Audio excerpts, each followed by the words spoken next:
Esto es fútbol. Amigo, papá, como les digo a los jugadores. Esto es fútbol, papá. एस्टो एस फुटबॉल पापा। क्या लाइन मारी है बुरखालास ने। इसका मतलब होता है दिस इज़ फुटबॉल पापा। ज़्यादा टाइम नहीं लगता एक फुटबॉल में एक टीम की काया पलट होने में, और सेम ही चीज़ हुई है एफसी बार्सिलोना के साथ। हांसी फ्लिक के आने के बाद जो हम एक विक्ट्री रन पे गए ना, ये टीम जो स्ट्रगल करती थी फाइनेंशियली प्लेयर्स लाने में, इस सीज़न ट्रांसफर मार्केट में तो कुक कर रही है। बट इस सीज़न एक स्ट्रॉन्ग फीलिंग आ रही है कि व्हेन द सीजन स्टार्ट ये one of the best European team होगी and will compete for the Champions League. Last season हम almost we were there, but इस सीज़न लग रहा है कि हम डेफिनेटली जीत सकते हैं चैम्पियंस लीग। एक एक करके डिस्कस करते हैं कि क्या ऐसा चेंज हुआ है बार्सिलोना में। सबसे पहला चेंज तो मैंने बता ही दिया, द मैनेजमेंट। शावी के अंडर जो हमारी एक मेंटालिटी थी वो काफ़ी डिफरेंट थी, और हांसी फ्लिक के अंडर मेंटालिटी एकदम डिफरेंट थी। बेटर किसके अंडर थी मैं उसके बारे में बात नहीं करूँगा, बट हांसी फ्लिक ने हमें ख़राब सिचुएशन से, हारने वाली सिचुएशन से जीतना सिखाया है। और एक साल हमारा निकल गया है, कहाँ हमें वो हाई लाइन स्कैरी लगती थी, और आज हम बड़ी प्राउडली उस हाई लाइन में दिखाते हैं कि कैसे हम टीम्स को अपने ट्रैप में फंसाते हैं। तो ये जो वर्ल्ड क्लास मैनेजमेंट है ना, इसकी वजह से मैं बोलूँगा that I am super confident about this coming season. क्योंकि एक साल जब आप एक मैनेजर के अंदर ट्रेन कर लेते हो, उसकी सारी चीज़ें आप समझ लेते हो, तो टीम हमेशा सेकेंड सीजन में अपना बेस्ट करके दिखाती है। आप कोई भी मैनेजर ले लो, it is always the second season where they go and achieve outright almost everything. सिर्फ टेक्निकल स्टाफ के बारे में बात नहीं है, जो हमारे फिजिकल कोच हैं खुलियो टूस, उन्होंने इस टीम को एक फिजिकलिटी वाला एस्पेक्ट भी दिया है। Barcelona was always known for its small size players, ज़्यादा फिजिकलिटी के लिए नहीं जानी जाती थी, बट खुलियो टूस ने इन प्लेयर्स के साथ काम किया है, उनको बल्कअप किया है और एक फिजिकल एस्पेक्ट दिया है। And on top of that जो इंजरी प्रोन हम रहते थे, Pedri was a prime example. Last season he was flawless, सारी गेम्स खेली पेड्री ने, और मैं यही एक्सपेक्ट करता हूँ कि विद डैनी ओल्मो एग्जैक्टली खुलियो टूस काम करेंगे, और जो इंजरी वाला एस्पेक्ट था डैनी ओल्मो का वो ख़त्म होगा and he can be the best version of himself.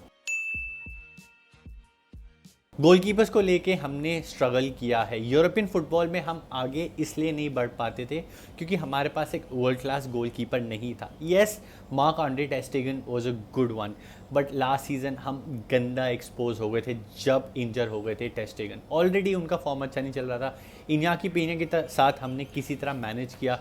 शेजनी को हमने रिटायरमेंट से वापस लाया, बट कहीं ना कहीं उनकी थोड़ी बहुत गलती इतनी उतनी रहती थी, जिस वजह से हम स्ट्रगल कर जाते थे। बट नाउ सीइंग जुआन Garcia between the sticks, I feel confident. एक यंग कैटलान कीपर जिनको मैं काफ़ी सालों तक देख सकता हूँ, उन पे मैं रिलाई कर सकता हूँ कि हमारा जो गोल कीपर एक एस्पेक्ट है, जो आपको एक कीपर चैंपियनशिप जितवा के देखता है, आपको चैंपियंस लीग जितवा के देता है, जैसे कोर्टोआ ने किया है for real Madrid.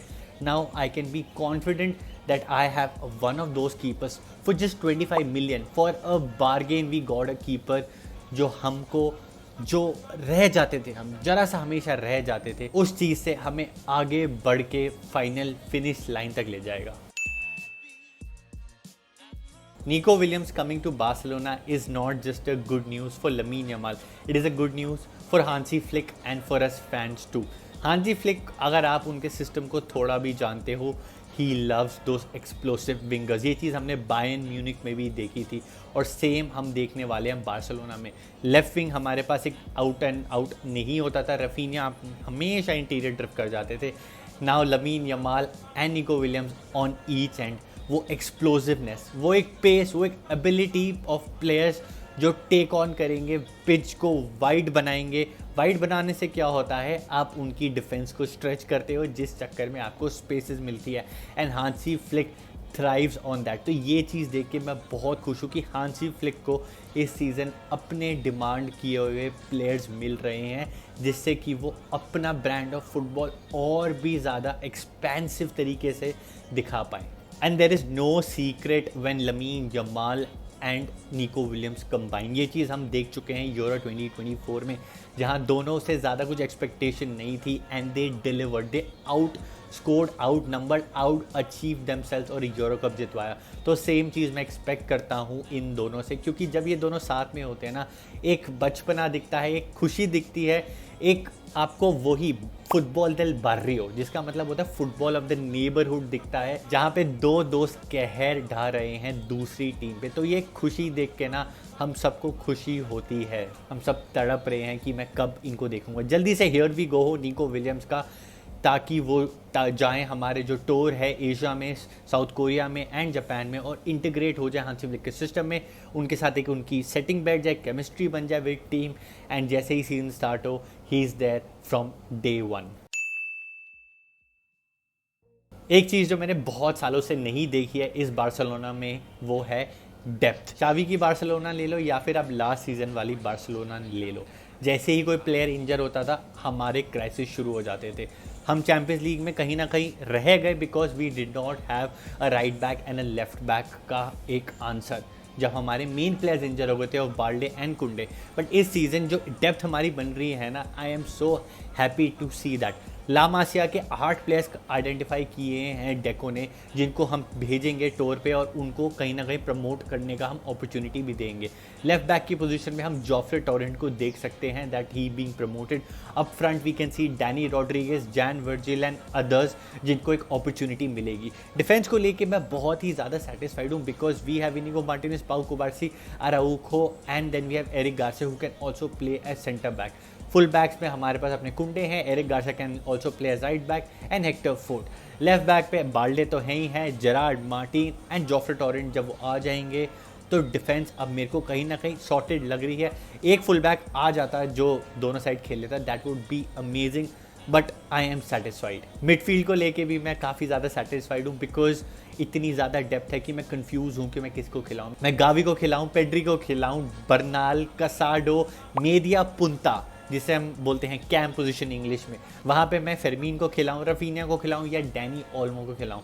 I can say with a lot of pride that Barcelona has one of the best midfields in the world. इतने सारे ऑप्शंस, और फ्रैंकी का नाम तो मैं भूल ही गया। फ्रैंकी, पेड्री एंड नंबर 10 में प्रॉब्ली डैनी ओल्मो, उसके बाद बेंच में you would have Bernal, Casado, Fermin and so many other options. I am satisfied with my midfield. And then up front, there is no secret. We have Leva, Ferran, Nico, Lamine Yamal, probably one of the best attack in Europe. अगर हम full flare में अपना खेलेंगे तो इस squad को देखते हुए I am very very happy and very satisfied कि पहले हम प्लेयर्स लाते थे वो आउट ऑफ फेवर होते थे दूसरी टीम में। जॉव कॉन्सेलो, जॉव फेलिक्स, क्रिस्टेंसन, इनको कहीं ना कहीं अपनी टीम में स्पॉट नहीं मिल पाता था या लड़ाई हो जाती थी, तो हम एक एक साल के कॉन्ट्रैक्ट पे लाते थे या इनको हम लाते थे लोन पे। But this time the squad depth looks amazing and players are with full confidence. ऐसा नहीं है कि they are finding a space, they want to play and they are confident. तो ये एक फ़र्क है पुरानी बार्सिलोना से। जो ये प्लेयर है ना, these players are not finding their spot, they are not trying to reinvent themselves, they are here with full confidence to win trophies. इन सारे प्लेयर्स में जो एक सबसे अच्छी चीज़ है ना, वो है एक बैलेंस। इस बार्सिलोना में एक perfect balance of experience players and young players. Experience players like Lewa, Inigo Martinez, like Raphinha, like Araujo, these players bring experience की जब सिचुएशन थोड़ी टाइट हो जाए, जब young players they act up, उनको कैसे कंट्रोल में लाना है, कैसे एक लीडर बनना है।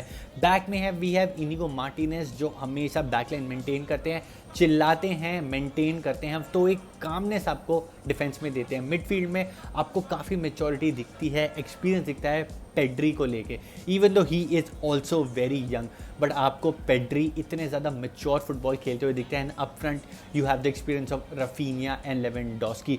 जब सिचुएशन टाइट है, फंसी हुई है, इन प्लेयर्स को आता है latter half of the Champions League में कैसे खेलना और कैसे अपना कंपोजर रखना है, इनको आता है। Then you have young players of Pau Cubarsi, lamin Yamal, निको विलियम, बर्नाल एंड अदर्स। ये सारे प्लेयर आपको देते हैं एक फ्लेयर, एक एनर्जी और एक confidence to take on players, to take on opponent in their position. और कभी भी आप एक चैम्पियन टीम उठा के देखना, उन सब में ना एक चीज़ कॉमन होती है, वो ये होती है they have a good balance between young players and veterans, क्योंकि ये एक डेडली कॉम्बो बन जाता है for any team. There is no secret that Barcelona ने स्ट्रगल किया है फाइनेंशियली और strategically for years, and this time it is very different. हमने मार्केट में जाके परफेक्ट साइनिंग्स करी है एंड विदाउट ओवर स्पेंडिंग। पहले हम क्या देते थे, हम दे देते थे लंबे लंबे कॉन्ट्रैक्ट्स टू प्लेयर्स जो हमें बाद में बाइट करता था वापस आके। चाहे आप लॉन्गले के केस में देख लो, उमटीटी के केस में देख लो, अंसु फाती के केस में देख लो, Malcom, there so many players जिनको हमने लंबे लंबे काफ़ी मोटे कॉन्ट्रैक्ट्स दिए हैं एंड उनकी सैलरीज हमें आके प्रॉब्लम दी है। But this time Deco and co did not make that mistake. We went for the perfect player for the perfect price. Keeper के केस में we did not overspend.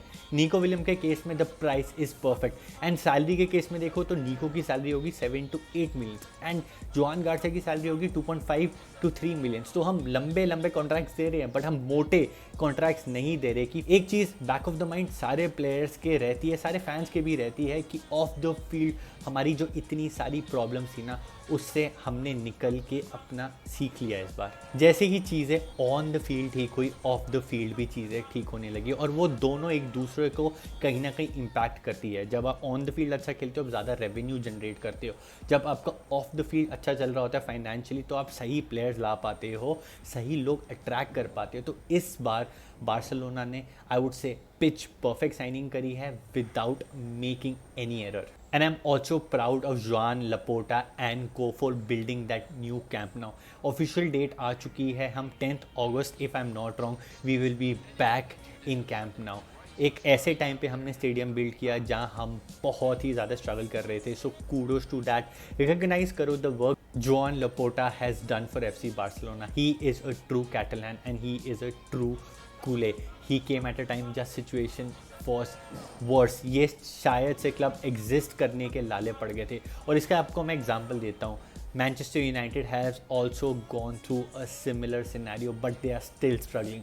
Barcelona is back after 4 to 5 years. So be happy that your club is back and is competing at the top level. Thank you guys for watching the video till the end. Give your 2 cents. मैंने तो अपने 2 cents दे दिया why I'm super confident about FC Barcelona and why this team looks super scary. आपके intelligent comment मैं पढ़ता हूँ, एक अच्छा डिस्कोर्स वाला कमेंट आता है ना, तो अच्छा लगता है to know that I have such an amazing intelligent community. So keep commenting, अभी भी फिर से कमेंट कर देना। वीडियो अच्छी लगी लाइक कर देना। See you in the next one. जाने से पहले चैनल सब्सक्राइब करना मत भूलना। विस्का बार्सा सेम्प्रा।